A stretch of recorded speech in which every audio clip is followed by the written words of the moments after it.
जिन लोगों को बिहार की राजनीति के बारे में जरा भी पता है, उन्हें मालूम है कि उत्तर प्रदेश की तरह यहां भी कांग्रेस बिना सहारे के कदम चलने में भी मजबूर है। पर कांग्रेस नेता राहुल गांधी दिल्ली की तरह बिहार में भी अपने पैरों के बल पर खड़ा होना चाहती है, चाहे इसके लिए कोई कुर्बानी देनी पड़े। बिहार की राजनीति देश में सबसे अधिक जटिल है। बीजेपी हिंदी हार्टलैंड के इस खास राज्य को अभी भी अकेले फतह करने में सक्षम नहीं हो सकी है। कभी इस प्रदेश में कांग्रेस सबसे बड़ी पार्टी हुआ करती थी, पर मंडल की राजनीति ने कांग्रेस का यहां डब्बा गोल कर दिया। बिहार विधानसभा चुनावों को ध्यान में रखते हुए कांग्रेस और गांधी परिवार यहां जिस तरह सक्रिय नजर आ रहा है, उससे तो यही लगता है कि इस बार पार्टी यहां कुछ अलग करने वाली है। इसी कड़ी में कांग्रेस ने बिहार में पलायन रोको, नौकरी दो नाम से एक पदयात्रा शुरू की है। यात्रा यूथ कांग्रेस और एनसीयू द्वारा निकाली जा रही है। कांग्रेस की ओर से इस पदयात्रा के लिए किसी नाम की औपचारिक तौर पर घोषणा नहीं की गई है, पर यात्रा के फोकस में कन्हैया कुमार ही है। हालांकि कांग्रेस के बिहार प्रभारी कृष्णा अल्लावरू और प्रदेश अध्यक्ष अखिलेश प्रसाद सिंह भी इस यात्रा में शामिल हुए हैं। पर जिन लोगों को बिहार की राजनीति के बारे में जरा भी पता है, उन्हें मालूम है कि उत्तर प्रदेश की तरह यहां भी कांग्रेस बिना सहारे के एक कदम चलने में भी मजबूर है। पर हौसलों की उड़ान को कौन रोक सकता है? कांग्रेस नेता राहुल गांधी दिल्ली में आम आदमी की पार्टी की तरह शायद यहां भी आरजेडी का काम बिगाड़ने के लिए तैयार दिख रहे हैं। आइए देखते हैं कि ऐसा क्यों लग रहा है।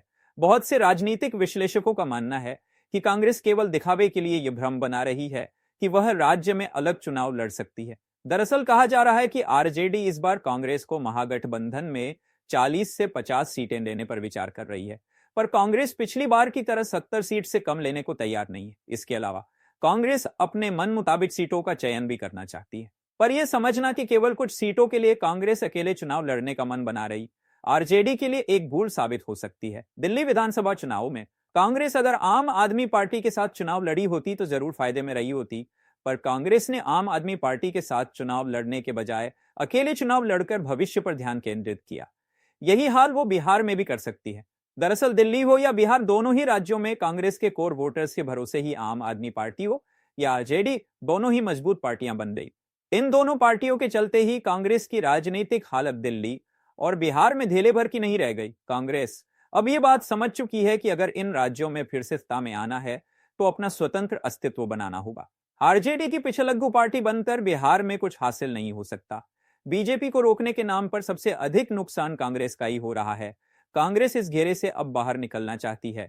राहुल गांधी ने कुछ महीने पहले ही बिहार यात्रा के दौरान राज्य में हुई जाति जनगणना को फर्जी बताकर तेजस्वी यादव को यह जता दिया था कि कांग्रेस अब सब्सिडरी पार्टी बनकर काम नहीं करने वाली है। पप्पू यादव भी आरजेडी का भला नहीं चाहेंगे। पप्पू यादव किसी न किसी बहाने लालू परिवार पर आक्षेप करते ही रहते हैं। हालांकि उसका टोन बहुत ज्यादा हार्ड नहीं होता है। लोकसभा चुनाव में उन्हें जो दर्द आरजेडी की तरफ से मिला था, उसका दर्द उन्हें सालता रहता है। पप्पू यादव पूर्णिया सीट से महागठबंधन के टिकट पर चुनाव लड़ना चाहते थे, लेकिन आरजेडी नेता तेजस्वी यादव की जिद की वजह से उन्हें निर्दलीय चुनाव लड़ना पड़ा। हालांकि उन्होंने आरजेडी उम्मीदवार बीमा भारती को हरा दिया, लेकिन तेजस्वी यादव ने उन्हें हराने के लिए कोई कोर कसर नहीं छोड़ी थी।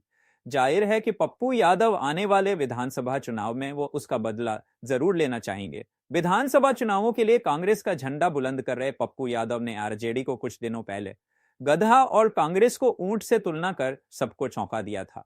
हालांकि पप्पू यादव ने बाद में इसका मतलब बड़ी चालाकी के साथ समझाकर कांग्रेस और लालू यादव दोनों को खुश करने का भी प्रयास किया। पप्पू यादव से पत्रकारों ने पूछा कि क्या कांग्रेस इस बार के बिहार चुनाव में भी लालू यादव और आरजेडी के पीछे पीछे ही चलेगी? इस सवाल के जवाब में पप्पू यादव ने कहा, ये किसने कहा? कांग्रेस पार्टी ऊंट है। कांग्रेस बैठ भी जाती है तो गधा से हमेशा ऊंचा ही रहेगी।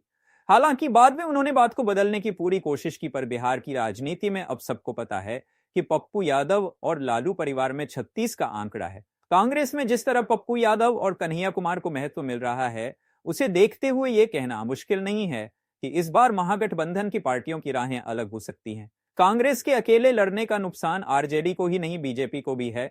कांग्रेस के अकेले चुनाव लड़ने का नुकसान वैसे तो महागठबंधन को होना तय है, पर बीजेपी भी इससे अछूती रहेगी ये कहा नहीं जा सकता है। पिछले साल फरीदाबाद के सूरजकुंड में हुए बीजेपी के एक सम्मेलन में एक वरिष्ठ नेता ने कहा था कि बिहार में हमारी कोशिश होनी चाहिए कि कांग्रेस और आरजेडी अलग अलग चुनाव लड़े। दरअसल बिहार में बीजेपी का कोर वोटर सवर्ण है, उसी तरह कांग्रेस के भी कोर वोटर सवर्ण हैं।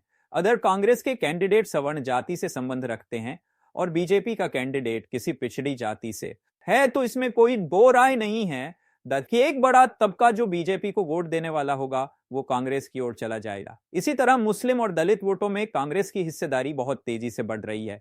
अगर कांग्रेस मजबूत कैंडिडेट उतारती है तो आरजेडी को मुस्लिम और दलित वोटों से वंचित होना पड़ सकता है। इस तरह कांग्रेस का अकेले चुनाव लड़ना बीजेपी ही नहीं आरजेडी को भी नुकसान पहुंचा सकता है। तो आपको हमारा वीडियो कैसा लगा कमेंट कर बताएं और चैनल को सब्सक्राइब जरूर करें ताकि अगला वीडियो आप तक पहले पहुंचे। धन्यवाद।